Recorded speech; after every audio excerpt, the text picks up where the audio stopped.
Shalom Lifehouse Family, mari siapkan hati kita.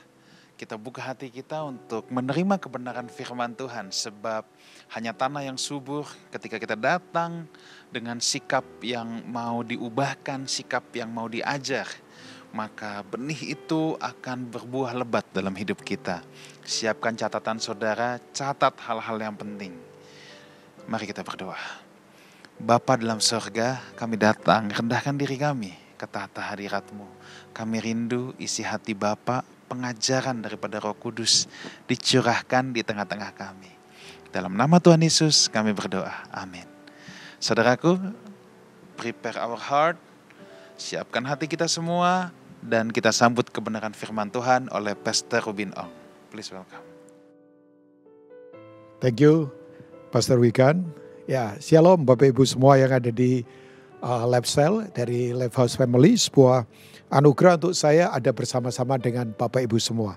Nah, percayalah, saya selalu katakan saya tidak mau datang dengan hati sok tahu, sok pinter atau apa. Enggak, sebagai pelayan Tuhan, ya saya ingin berbagi buat kita semua. Nah, izinkan pada hari ini saya ingin berbicara tentang satu tempat yang menurut saya ini tempat profetik. Namanya tempat pengirikan. Gereja lagi dibawa ke sana. Ini tempat pemurnian sebetulnya kalau bahasa rohaninya. Tempat pengirikan itu kan di mana gandum dipisahkan dari jerami. Jerami itu hal-hal yang gak perlu, yang kosong, yang ringan ya. Yang gampang ditiup oleh angin pengajaran, angin keduniawian. Gereja akan dikembalikan lagi untuk menjadi institusi rohani yang kuat.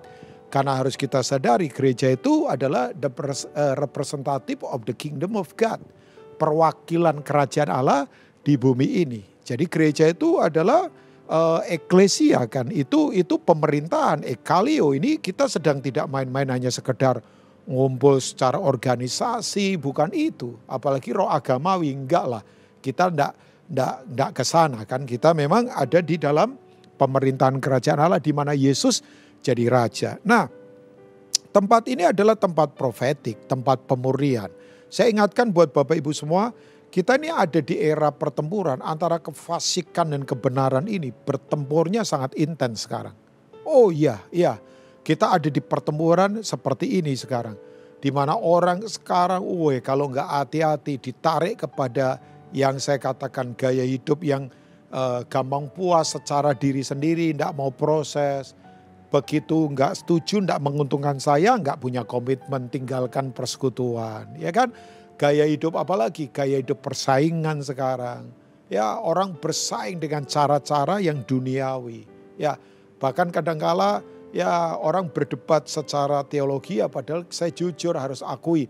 Kata-kata kita ini terbatas untuk mengungkapkan bahwa Tuhan itu besar sebetulnya. Kan ini soal kata-kata saja, di mana kata-kata kita terbatas sebetulnya. Tapi orang kemudian terjadi, yaitu yang tadi saya katakan ya, perdebatan yang tidak penting. Nah, gereja lagi dibawa kepada pemurnian. Karena kalau ada yang Tuhan mau dari gereja adalah gereja harus punya hati yang tulus. Hati yang ya bahasa kerennya integritas. Bahasa aslinya ditulis dengan kata tamam. Tamam itu bening.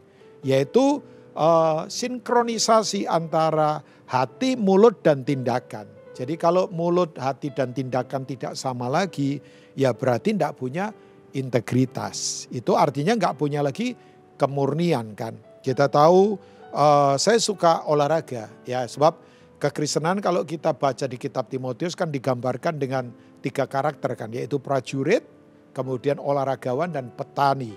Ya, sayangnya ini banyak dilupakan orang. Seperti misalnya prinsip petani itu kan, petani itu adalah yaitu tuh kita belajar tentang apa? Kesabaran, iman, nabur, merawat, bertumbuh, berbuah, puas dari batin. Sekarang kepemimpinan petani diganti dengan kepemimpinan apa? CEO. Pokoknya bangun gudang yang besar-besar, tarik tuan dengan segala cara. Bagaimana caranya? Yang penting banyak. Jadi yang terjadi begini, kita gak puas secara batin. Ya kan? Cuman permukaannya saja besar. Tapi nggak ada kedalaman. Ya kita harus kembali lagi ke prinsip karakter itu. Nah, olahragawan itu bicara tentang apa? Ketekunan, ikutin aturan-aturan dalam berolahraga supaya tidak didiskualifikasi perjalanan iman kita. Tahun 86 dunia sepak bola digegerkan dengan seorang yang menurut saya bakatnya hebat. Ya kan? Pelatihnya hebat, timnya hebat. Namanya Diego Maradona. Ya, tahun 86 Argentina juara. Ya, sebagai juara dunia. Tapi sayangnya ada noda. Sebab salah satu golnya Maradona waktu Argentina kalahkan Inggris di perempat final, kemudian dia masuk ke semifinal dan di final dia kemudian juara. Itu ternyata salah satu golnya adalah waktu dia kemudian sundul bolanya, ternyata tangannya ikut juga kena ke bolanya. Nah, teknologi belum seperti sekarang. Ya, teknologi seperti komputer belum secanggih seperti sekarang.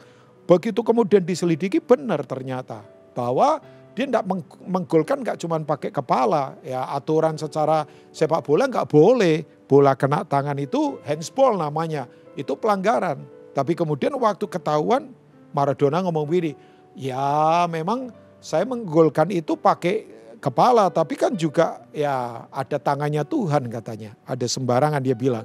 Padahal tangannya Maradona dia bawa-bawa Tuhan lagi. Nah, itu orang kalau tidak punya kemurnian begitu, sukanya cari alasan, sukanya seret-seret yang lain untuk terlibat mendukung dia. Padahal itu kan tangannya Maradona.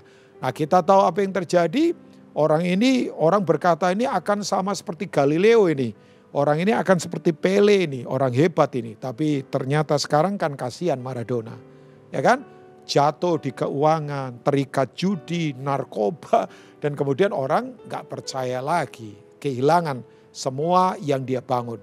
Nah, saya tidak menghakimi dia, tapi artinya kalau kita tidak kembali kepada kemurnian, ya boleh hebat, tapi dampaknya, keteladanannya tidak kuat. Nah, kalau kita melihat nubuatan kitab Mika pasal 4 ayat 11 sampai 13, let's see di kitab ini, Mika pasal yang keempat, di salah satu kitab nabi kecil, kitab Mika, ya tapi kita akan coba lihat pasal 4 ayat yang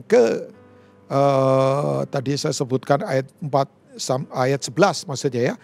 Mika pasal 4 ayat 11 sampai 13. Sekarang banyak bangsa berkumpul melawan engkau. Ini bicara gereja. Ya, biarlah mata kita puas dengan berkata, biarlah dia gereja dicemarkan. Biarlah mata kita puas memandangi Sion. Maksudnya gereja mau dihancurkan. Tetapi mereka, ini sistem dunia. Orang yang tidak percaya tidak tahu. Mengetahui rancangan Tuhan. Apa itu rancangan Tuhan? Mereka tidak mengerti keputusannya. Apa itu keputusan Tuhan? Bahwa ia akan menghimpunkan mereka gereja seperti berkas gandum ke tempat pengirikan. Jadi gereja akan dibawa kepada tempat pengirikan. Bangkitlah dan iriklah hai putri Sion, sebab tandukmu akan kubuat seperti besi dan kukumu akan kubuat seperti tembaga. Sehingga engkau akan menumbuh hancur banyak bangsa. Engkau akan mengkhususkan rampasan mereka bagi Tuhan dan kekayaan mereka bagi Tuhan di seluruh bumi. Yang setuju katakan amin. Nah, dari ayat-ayat ini saya akan bawa ternyata gereja itu akan dibawa kepada ini tempat pengirikan di mana gereja akan dimurnikan untuk gereja kuat menghadapi pertempuran dalam kehidupan ini supaya gereja mempermuliakan nama Tuhan ya. Nah, saya berdoa Lifehouse Family, yuk Tuhan lagi bawa kita ke tempat pemurnian di mana gandum dipisahkan dari jerami. Ternyata di Alkitab ada beberapa tempat pengirikan yang secara profetik luar biasa. Misalnya kalau kita membaca di 1 Tawarikh pasal 13, itu adalah titik balik ketika Daud itu mau bawa tabut Allah yang adalah lambang hadirat Tuhan ke kotanya, ke kota Daud, Yerusalem. Nah, kita tahu ceritanya tabut Allah waktu itu ada di satu tempat. Namanya tabut Allah itu ada di satu tempat, yaitu ada di lokasi di mana waktu itu ada imam ya, namanya Imam Abinadab. Ya, kita tahu tabut Allah itu ada di wilayahnya dia. Nah, tabut Allah ada di rumahnya Abinadab ini selama berapa lama? 80 tahun. Ya, saya ingin bacakan maksudnya jelaskan narasinya. Nah, kemudian apa yang terjadi setelah Daud kemudian berunding dengan semua tua-tua Israel dan semua yang ada, mereka berkata begini, udah kita kembalikan tabut Allah ke Yerusalem. Nah, begini, waktu kemudian Daud bawa tabut Allah ini, caranya dia mengikuti model orang Filistin, yaitu pakai kereta baru dan kuda. Padahal yang Tuhan mau enggak, Tuhan itu maunya begini, tabut Allah dipikul oleh manusia. Ya, Ya enggak boleh disistemkan begitu. Karena ini bicara tentang hadirat Tuhan. Ya hadirat Tuhan jangan dikurung di sistem, di cara-cara metode manusia kan. Tuhan mau hadirat Allah ada pada setiap orang. Ya makanya betul, urapan itu tidak turunan pada bangunan. Urapan tidak turun pada organisasi. Urapan turun pada manusianya. Ya, saya kalau misalnya orang suruh saya doain orang, maksudnya doain rumah, ya pakai minyak cipratin temboknya atau apa, ya boleh lah kalau itu tindakan profetik misalnya Tuhan suruh itu. Tapi sebetulnya harusnya orang yang diurapi. Ya saya suka bercanda, ada mobil ya diurapi mobilnya, bahkan tulisannya adalah The Lord is my shepherd. Ya Tuhan adalah gembalaku. Mobilnya diurapi tapi orangnya enggak. Begitu tabrakan mobilnya enggak apa-apa, orangnya mati karena jantungan. Karena ternyata yang diurapi mobilnya. Ya ini bercanda saja. Nah jadi apa yang terjadi ketika kemudian tabut ini dibawa pakai kereta itu. Daud menari di depan dengan pasukannya. Kemudian waktu, nah ini terjadi. Coba kita lihat 1 Tawari 13 ayat yang ke-9 dari Alkitab kita. Ini tempat pengirikan ini terjadi di mana gereja lagi dimurnikan berhubungan dengan apa? Hadirat Tuhan. Ya, gak main-main. Nah, hadirat Tuhan itu perlu kita hargai. Caranya gimana? Menyanyi Pak Rubin? Bukan. Caranya gimana? Bahasa roh? Ya boleh. Tapi hadirat Tuhan itu dihargai dengan begini, kesadaran 24 jam Tuhan bersama kita. Ya, bahwa kita ini tidak main-main dengan hadirat Tuhan. Ini bukan soal merinding, bukan soal perasaan, tapi memang realita kehadiran Tuhan yang kita sadari ada di dalam kita 24 jam. Makanya jangan hanya sadar Tuhan di ibadah, jangan hanya sadar Tuhan di kebaktian, tapi sadarlah Tuhan di kehidupan. Kan itu penting sekali kan Bapak Ibu semua ya.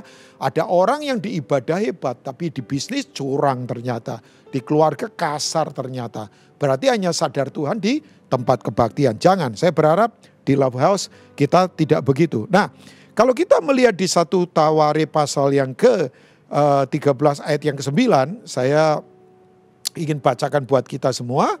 Ini ceritanya. Nah ini dia. Ketika mereka sampai ke tempat pengirikan Kidon, tempat pemurnian itu, pengirikan. Maka Usa mengelurkan tangannya memegang tabut itu karena lembu-lembu itu tergelincir. Ayat 10. Maka bangkitlah murka Tuhan terhadap Usa. Lalu ia membunuh dia. Oleh karena Usa telah mengelurkan tangannya kepada tabut itu, ia mati di hadapan Tuhan.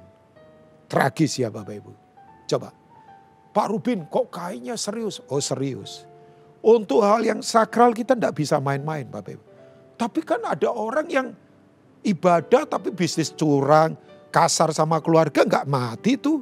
Nah saya beritahu, ada mati yang lebih menakutkan daripada mati fisik. Yaitu begini, mati karakter, mati nilai kehidupan, mati sumber sukacita, bayangkan. Makanya banyak orang hidup tapi mati, itu tragedi kan. Ya, Bapak Ibu yang luar biasa, ini serius sekali. Nah begini, Usa itu kan anaknya Abinadab. Ya, Usa ini adalah anaknya imam. Yang 80 tahun tabut Allah sudah biasa ada di rumahnya. Sudah biasa. Mungkin kalau saya bisa bahasakan dengan bahasa saya, dia makan sambil seliweran di tabut Allah. Ya, mungkin dia makan kacang, biasanya ada orang suka makan kacang atom, lempar ke atas gitu kan. Diterima pakai mulut ya kan, karena jago. Dan dia seliweran, kadang-kadang dia lempar begitu, gelinding ke bawahnya tabut Allah. Mungkin dengan bahasa saya. Jadi saking biasanya, makanya banyak orang kan begini, saking biasanya kebaktian, saking biasanya nyanyi lagu rohani, saking biasanya ngumpul kebaktian, saking biasanya mungkin pelayanan, kehilangan sakralitas di hadapan Tuhan. Jadi begini, begitu kemudian lembunya tergelincir, Usa kemudian coba pegang itu tabut Allah. Tuhan kemudian begini, saya pakai bahasa begini, Usa jadi steak itu. Saya nggak tahu kematangannya well done atau tidak. Ya bukan well done lagi sih, gosong sudah itu. Mati langsung. Ya, he was die, bayangkan. Dia mati di hadirat Tuhan. Nah hari ini Bapak Ibu semua, Tuhan mau cari orang-orang yang sungguh-sungguh punya kemurnian dalam hadirat Tuhan. Kita tidak main-main lagi. Ya, makanya Daud pernah berkata dari peristiwa ini dia mengingat banyak hal. Di Mazmur 24 misalnya. Siapa yang boleh naik ke gunung Tuhan? Ya, kata gunung itu promosi kan.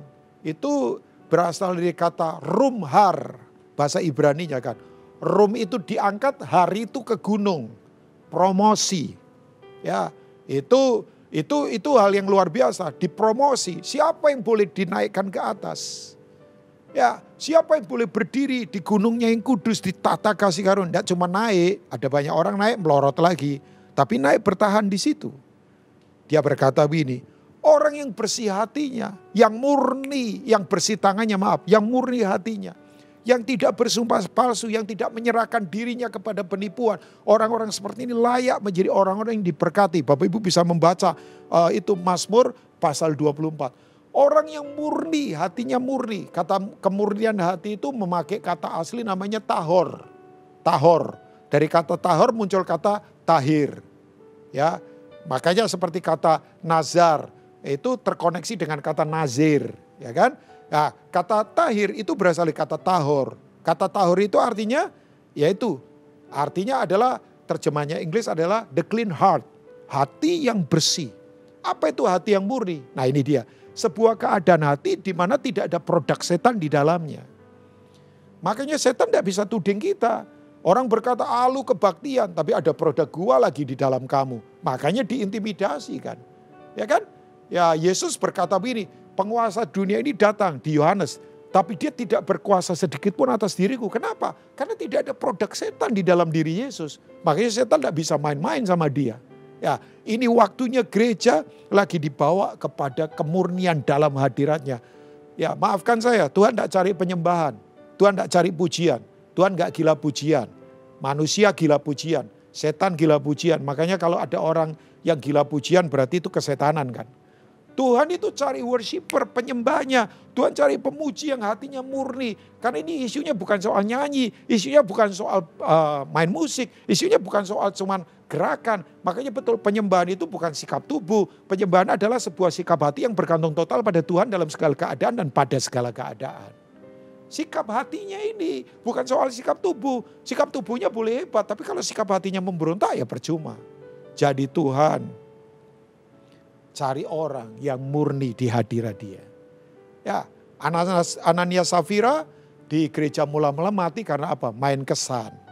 Dosa main kesan bahaya ya. Kelihatannya rohani ternyata enggak. Dia jual tanahnya, dia tahan separuh. Petrus tanya, segini yang kamu jual. Harusnya kan dia bilang saja, iya Pak Petrus, kami ini sebenarnya jual segini, tapi kami tahan separuh untuk tabungan, yang separuh kami kasih, kan nggak apa-apa. Tapi kesannya di hadapan banyak orang, wah iya, dia kasih semuanya. Petrus akan berkata, kamu mendustai roh Tuhan, kamu mati di hadirat Tuhan, mati suami istri ini. Ya, dan Bapak Ibu yang luar biasa begini ternyata, memang main kesan itu paling bahaya. Tuhan lagi cari kemurnian sekarang. Ya, saya sering kali katakan kita ada di masa di mana Facebook, medsos menuntun orang jadi setengah matang kekristenannya. Proses belum selesai, sudah diposting-posting untuk orang berkata wah hebat. Padahal belum selesai prosesnya. Yuk begini, tetap punya kemurnian dalam hati. Karena Tuhan suka orang-orang yang begini. Ya, hopefully di Life House Family ini Tuhan ketemukan orang yang menghormati hadiratnya. Sekali lagi isunya bukan nyanyi, bukan tepuk tangan. Tapi hati yang takut akan Tuhan. Yang kedua, tempat pengirikan adalah tempat apa? Tempat di mana di situ ada belas kasihan Allah turun. Nah, saya tidak akan membaca keseluruhan. Bapak Ibu boleh membaca 1 Tawarik pasal 21. Ada sebuah titik balik yang mengerikan. Daud itu jadi besar kepala. Dia suruh itu tuh, Yoab kepala pasukannya hitung rakyatnya. Tolong coba dihitung. Mulai sombong kan. Ya makanya saya ingatkan, kita itu kalau diingatkan orang di sekitar kita harus rendah hati. Ya, saya pernah sharing di waktu kita masih offline yang lalu tentang The Encourager. Bahwa tidak ada orang yang nomor 1 di hadapan Tuhan. Semua nomor 2, yang nomor 1 itu Tuhan saja. Ya, makanya kita semua harus saling mengingatkan. Ya, sebab kita kadang-kala punya keputusan masih salah. Karena kita itu tinggal di tubuh yang punya itu tuh. Ya, yang sudah ya kena dosa. Jadi mau gak mau tubuh ini pasti mati kan. Nah, Bapak Ibu yang luar biasa, Yoab ngomong Tuhan gak perlulah. Ini kan semua rakyat yang Tuhan percayakan. Tapi Daud kekeh. Singkat cerita dihitung. Suku sekian, jumlahnya sekian, yang bisa perang sekian. Wah, Tuhan marah. Tuhan berkata, Daud kamu sombong. Nah, tahu yang luar biasa, Tuhan itu baik sekali ya. Ya, katakan amin Bapak Ibu. Pada orang yang dia cintai untuk menghukum dia, Tuhan kasih alternatif. Aku kasih 3 alternatif ke kamu. 3 tahun Israel kelaparan, gak ada makanan. Atau 3 bulan dikejar pedang musuh dan kena. Atau 3 hari jatuh ke tangan Tuhan. Wah, tapi tiap hari begitu jatuh ke tangan Tuhan, puluhan ribu orang mati. Makanya pengaruh pemimpin penting sekali. Ya, bapak-bapak ingat kita ini punya pengaruh buat keluarga. Ya, gereja ingat kita punya pengaruh buat kota. Ya, jangan sembarangan memang dalam kehidupan. Tapi yang terjadi begini, begitu kemudian Daud itu memilih, ya saya mau jatuh ke tangan Tuhan saja. Wah, itu terjadi hal yang luar biasa. Sebab malaikat maut turun kan dengan pedangnya. Nah, kita baca 1 Tawari 21. Coba kita lihat mulai ayat yang ke-18. Ya, ayat yang ke-18 Bapak Ibu. Kemudian malaikat Tuhan menyuruh Gad mengatakan kepada Daud bahwa Daud harus pergi untuk mendirikan mezbah bagi Tuhan di tempat pengirikan Ornan orang Yebus itu. Lalu pergilah Daud sesuai dengan perkataan Gad yang diucapkannya demi nama Tuhan. Ornan sedang mengirik gandum ketika ia memalingkan dirinya, dilihatnya malaikat itu, keempat anak yang bersama dengan dia menyembunyikan diri. Iya, malaikat maut ini menakutkan. Sampar ini, coba luar biasa. Ketika Daud sampai kepada Ornan, Ornan mengangkat mukanya dan melihat Daud. Lalu keluarlah ia dan dari tempat pengirikan. Kemudian sujudlah ia kepada Daud dengan mukanya sampai ke tanah. Tuhan baik ya, malaikatnya disembunyikan supaya Daudnya nampak. Kalau enggak ketakutan Ornan. Nah, apa yang terjadi? Berkatalah Daud kepada Ornan, berikanlah kepadaku tempat pengirikan ini supaya aku mendirikan di sini mezbah. Mezbah yang didirikan. Mezbah itu bicara tentang apa? Hidup keakuan yang dimatikan. Ini salib ini sebetulnya ya. Ya, baiklah berikan itu kepadaku dengan harga penuh supaya tulah ini tidak menimpa rakyat. Nah, kita tahu ya, ayat yang ke-23 Ornan tidak mau dibayar. Tapi Daud nggak mau. Di ayat 24 berkata, saya lompat ya. Tetapi berkatalah Raja Daud kepada Ornan, bukan begitu. Melainkan aku mau membelinya dengan harga penuh. Nggak ada yang gratis. Harus bayar harga.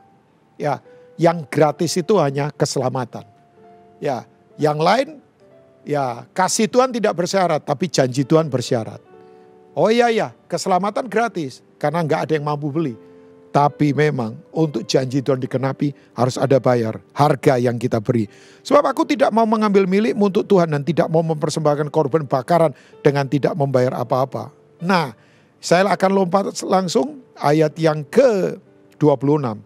Lalu Daud mendirikan di sana mezbah bagi Tuhan, mempersembahkan korban bakaran dan korban keselamatan dan memanggil nama Tuhan. Maka Tuhan menjawab dia dengan menurunkan api dari langit ke atas mezbah korban bakaran itu.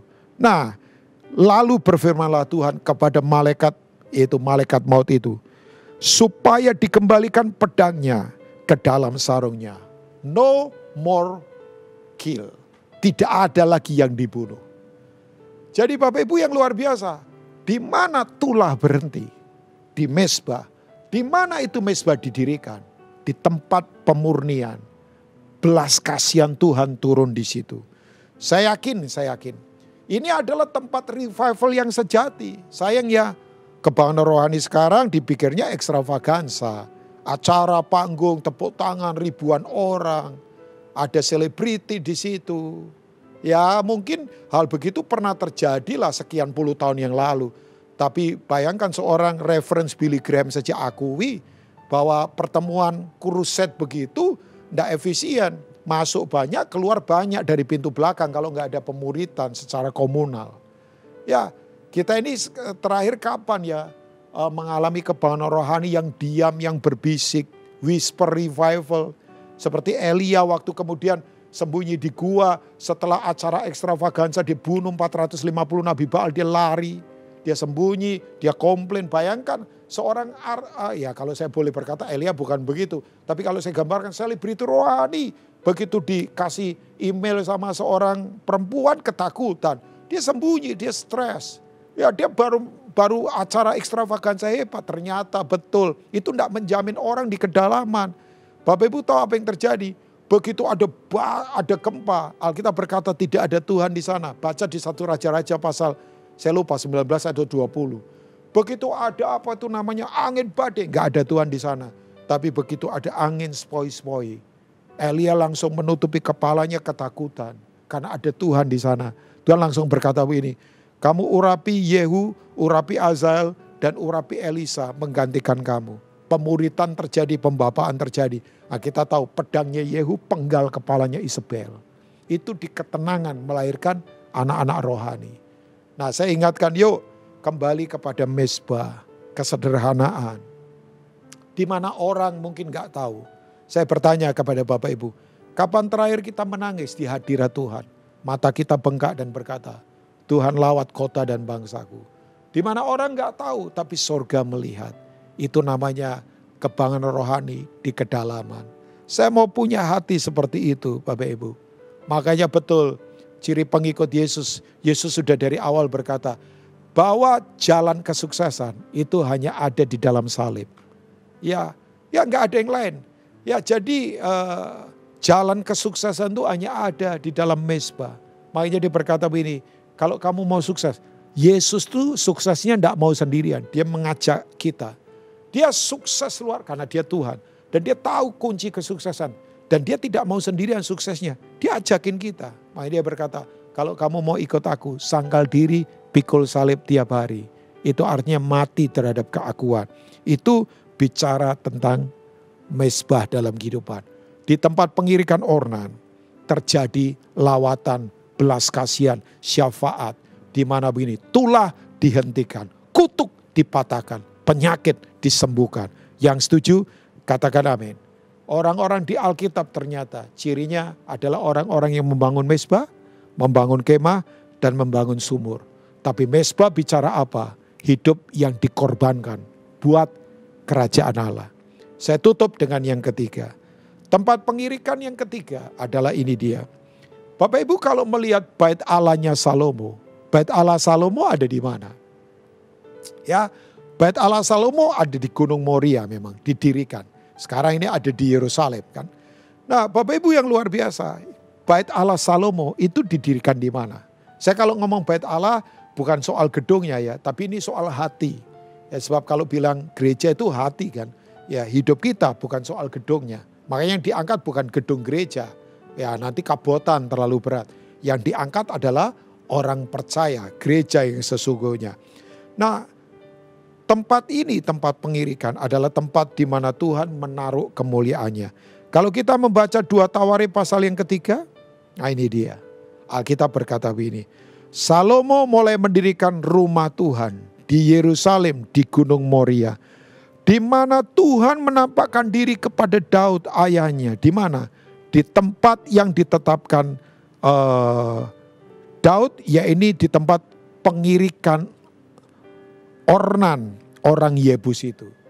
Jadi bait Allahnya Salomo didirikan di tempat pengirikannya ornan tadi. Di mana kemuliaan Tuhan tercurah di sana. Jadi bait Allah yang begitu luar biasa itu didirikan di situ. Di mana begini, Daud membayar harganya tidak gratisan.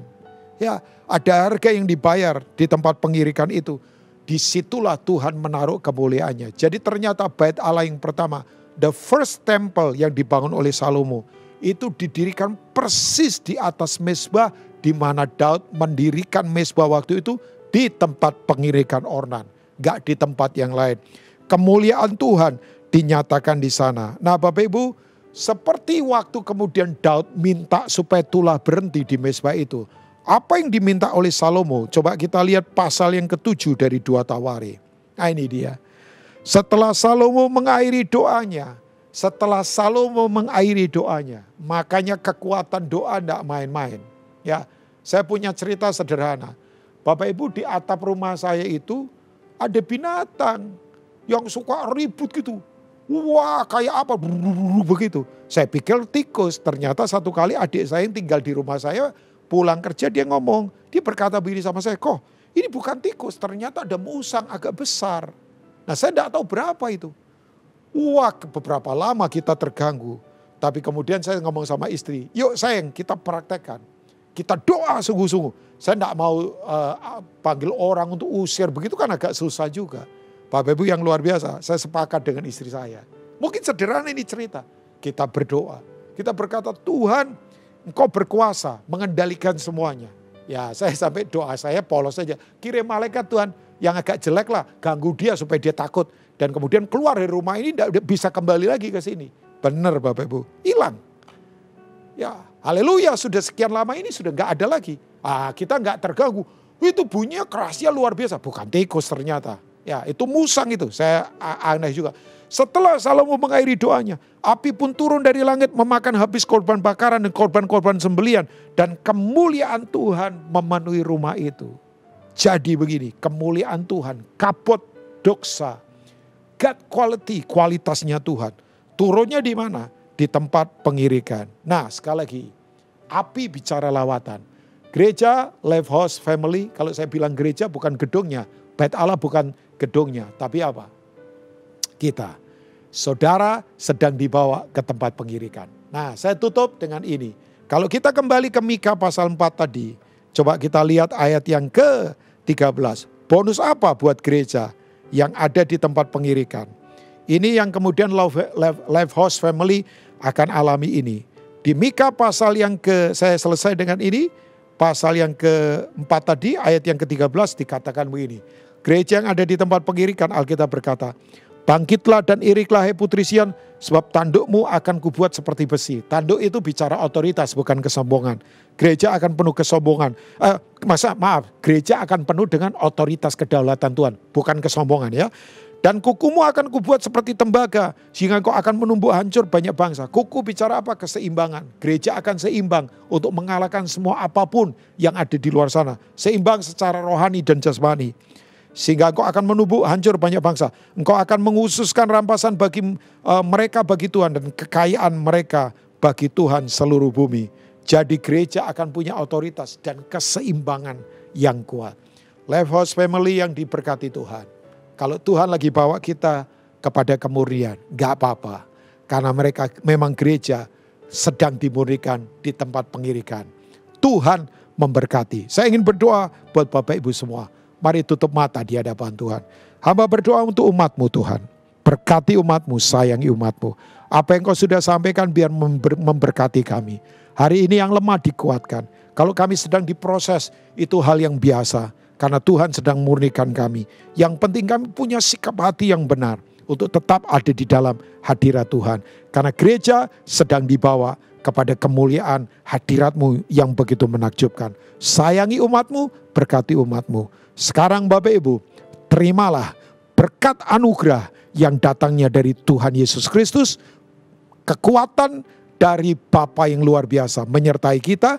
Dan Roh Kudus selalu tidak pernah tinggalkan kita. Kita diberkati untuk jadi berkat. Dalam nama Tuhan Yesus, amin. Tuhan memberkati.